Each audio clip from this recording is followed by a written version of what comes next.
एक सीकर ने पूछा है, नार्सिसिस्ट का मैग्नेट बनना कैसे बंद करें, या दूसरे शब्दों में अगर कहें तो नार्सिसिस्ट को आकर्षित करना कैसे बंद करें। देखिए, अगर आप नार्सिसिस्ट का मैग्नेट बनना बंद करना चाहते हैं तो आपको नार्सिसिस्ट की जरा स्किन के अंदर देखना पड़ेगा, डीपर लेवल पर उसको थोड़ा देखना पड़ेगा, डीपर स्किन को देखना पड़ेगा।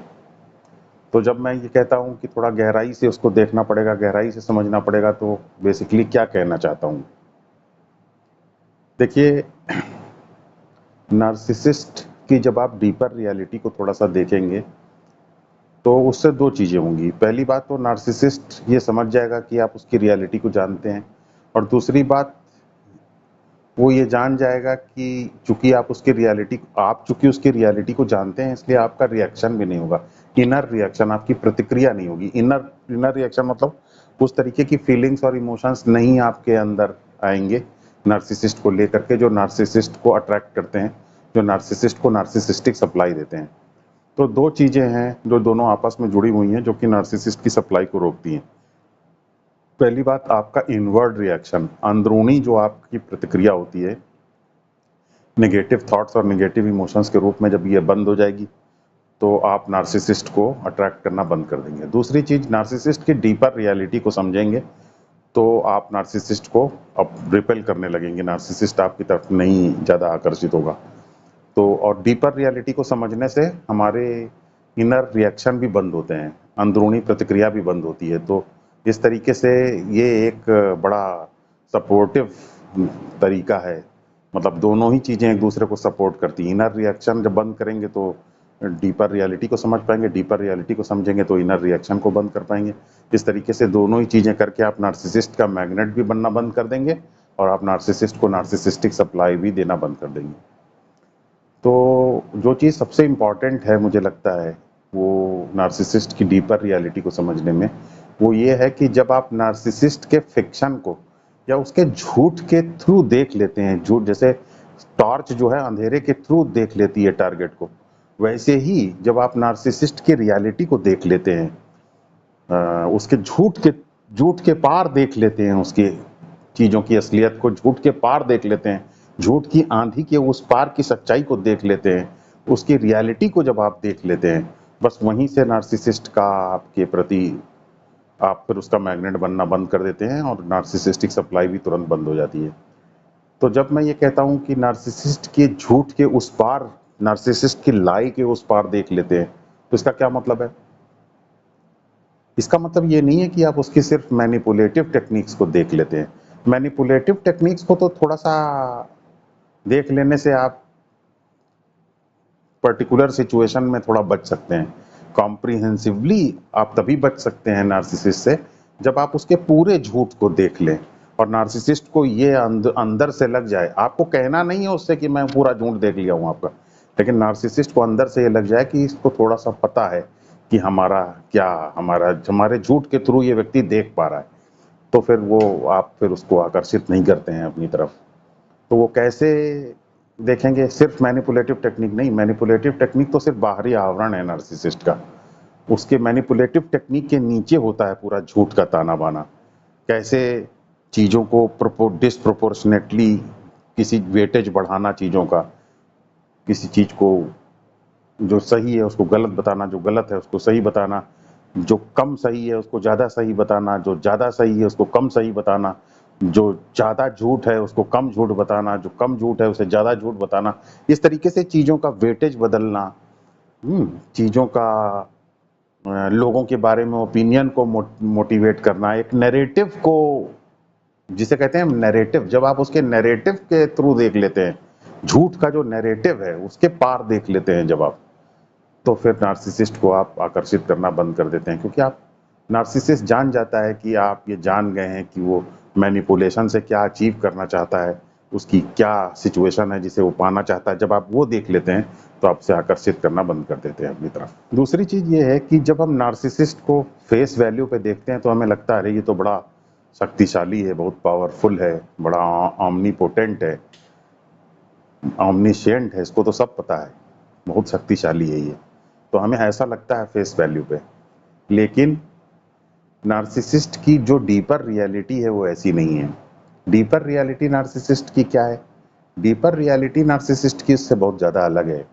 क्योंकि देखिए, जब आप एक फ़िक्शन में जीते हैं, एक फैंटेसी में, झूठ में जीते हैं, तो झूठ में जीने के कारण आप झूठ में तो पारंगत हो जाते हैं, लेकिन चूँकि आपके जीवन की जो रियलिटी है या हमारे आस-पास की जो रियलिटी है, वो रियलिटी तो कभी जाती नहीं है, क्योंकि रियलिटी का डेफिनिशन ही यही है कि जो जाए ना, जो हटे ना, जो खत्म ना हो, जो हमेशा बना रहे, उसे कहते हैं रियलिटी।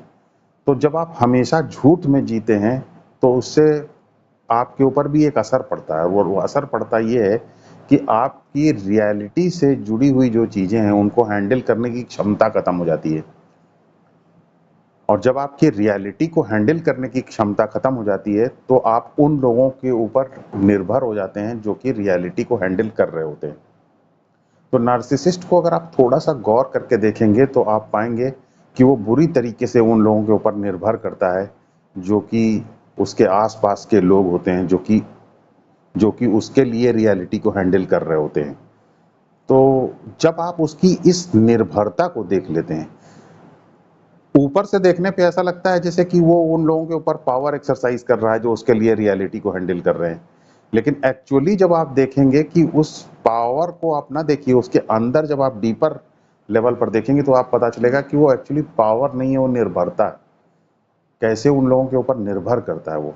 और जब आप उसकी निर्भरता को देख लेंगे, तो फिर आप उसके प्रति एक दया भाव आपके अंदर आ जाएगा। और जैसे ही ये उसकी निर्भरता को देखने के कारण जो दया भाव अगर आपके अंदर आया नहीं, कि बस फिर आप नार्सिसिस्ट मैग्नेट बनना बंद हो जाएंगे। क्योंकि आपने एक बहुत ही क्रूशियल चीज को देख लिया। आपने एक ऐसी चीज को देख लिया, और वो चीज ये है कि नार्सिसिस्ट के अंदर रियलिटी को हैंडल करने की क्षमता नहीं है, सिर्फ फैंटेसी को, आसपास के झूठ को, फिक्शन को, उसी को मैनिपुलेट करने की क्षमता है। इसीलिए रियलिटी में जीना बहुत मुश्किल होता है। आप एक पर्टिकुलर सिचुएशन में, बहुत एक क्राफ्टेड सिचुएशन में, क्रिएटेड सिचुएशन में हो सकता है बड़ा आप आसानी से परफॉर्म कर लें, लेकिन रियलिटी को फेस करना बड़ा मुश्किल होता है। रियलिटी में कोई हीरोइज्म नहीं है, सबसे बड़ी बात ये है। जैसे ट्रैफिक का एक पुलिस है, वो ट्रैफिक पुलिसमैन जो है, वो दिन भर धूप में खड़ा रहता है और ट्रैफिक को मैनेज करता रहता है।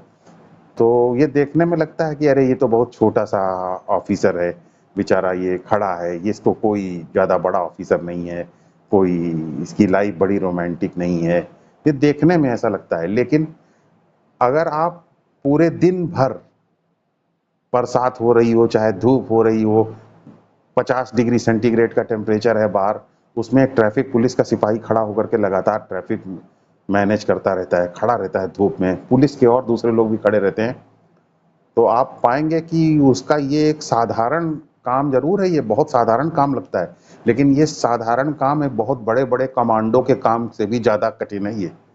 तो जितना जितना छोटा काम हो, जितना साधारण काम होता है, वो देखने में सिर्फ साधारण होता है, उसको करना बहुत मुश्किल होता है। इसलिए साधारण बन के जीना बहुत मुश्किल है, क्योंकि साधारण बन करके जीने में आप लाइफ की एक्चुअल डिफिकल्टीज को फेस करते हैं, और जब आप एक्चुअल डिफिकल्टीज को फेस करते हैं, तो फिर आपका विकास होता है। और चूंकि नार्सिसिस्ट लाइफ की एक्चुअल रियलिटी को फेस नहीं करता है, इसलिए उसका रियलिटी को लेकर के जो उसके अंदर स्ट्रेंथ होनी चाहिए वो नहीं हो पाती, और इसीलिए वो रियलिटी को फेस करने वाले लोगों के ऊपर डिपेंडेंट हो जाता है। और जब आप उसकी इस डिपेंडेंसी को देख लेते हैं, निर्भरता को देख लेते हैं, तब आप उसके प्रति एक कंपैशन महसूस करते हैं। और जैसे ही आपने ये कंपैशन या महसूस किया उसके लिए, तुरंत नार्सिसिस्टिक सप्लाई उसकी बंद हो जाएगी, तुरंत आप उसका मैग्नेट बनना बंद हो जाएंगे। जब आप ये देख लेते हैं कि नार्सिसिस्ट सिर्फ मैनिपुलेट नहीं करता है, बल्कि नार्सिसिस्ट मैनिपुलेटेड भी होता है।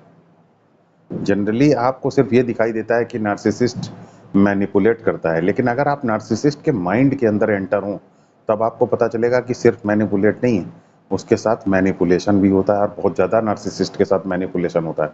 नार्सिसिस्ट को बहुत बेवकूफ़ बनाते हैं लोग, और उसको बेवकूफ़ बनना पड़ता है, क्योंकि छोटी से छोटी चीज़ को भी समझने की उसकी क्षमता खत्म हो जाती है।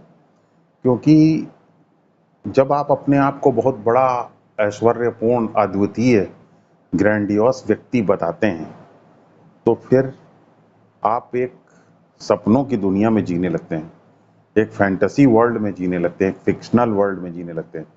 और इस तब आपकी ये अद्वितीय होना ही आपकी जो लाइफ की एक्चुअल रियलिटी है और आपकी जो फिक्शनल रियलिटी है, उन दोनों के बीच में फर्क कर पाने की जो आपकी क्षमता है, उस क्षमता को ही डैमेज कर देता है। तो ग्रैंडियोसिटी जो है, जो आपकी नार्सिसिस्ट का जो ऐश्वर्यपूर्ण बिहेवियर है, वो उसकी रियलिटी को के बीच में, वास्तविकता और फिक्शन जिसमें वो जीता है, फिक्शनल वर्ल्ड जिसमें वो जीता है, उन दोनों के बीच में फर्क कर पाने की क्षमता उसके अंदर नहीं होती, क्षमता डैमेज हो जाती है।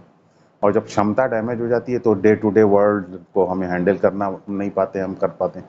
तो छोटी से छोटी चीज़ों में हमको बहुत बेवकूफ़ बनाया जाता है। सामान खरीदने गए कहीं, वहाँ हमें बेवकूफ़ बनाया जा रहा है। कोई घर में अगर मजदूर आया है काम करने तो वो बेवकूफ़ बना रहा है।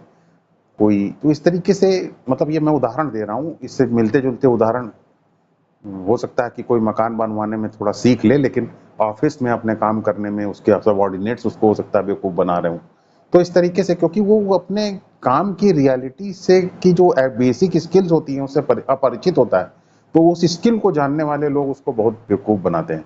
और नार्सिसिस्ट ये जानता है कि दूसरे लोग उसको मूर्ख बना रहे हैं, वो मैनिपुलेट हो रहा है।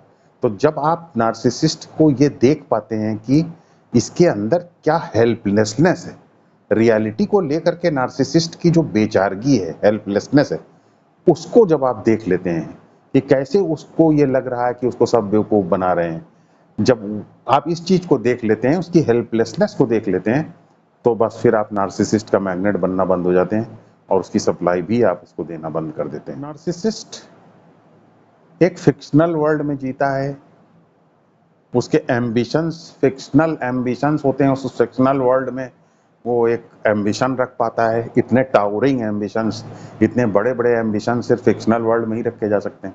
तो ऐसा फिक्शनल वर्ल्ड में कि अपने एम्बिशंस रखता है, उस हिसाब से वो जीता है।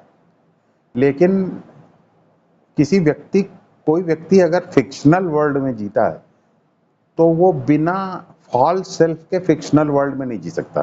क्योंकि अगर आपका सेल्फ रियल है, तो आप रियल वर्ल्ड में ही जिएंगे, क्योंकि रियल वर्ल्ड रियल सेल्फ के साथ ही करस्पॉन्ड करता है, और फॉल्स सेल्फ फॉल्स वर्ल्ड के साथ करस्पॉन्ड करता है।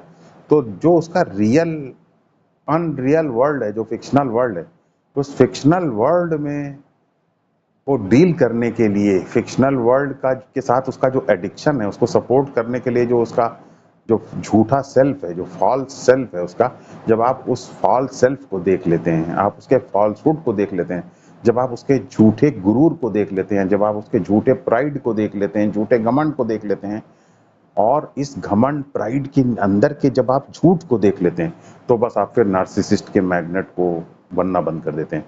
उसको नार्सिसिस्टिक सप्लाई मिलना बंद हो जाती है, क्योंकि आपने उसके स्वयं के झूठ को देख लिया ना।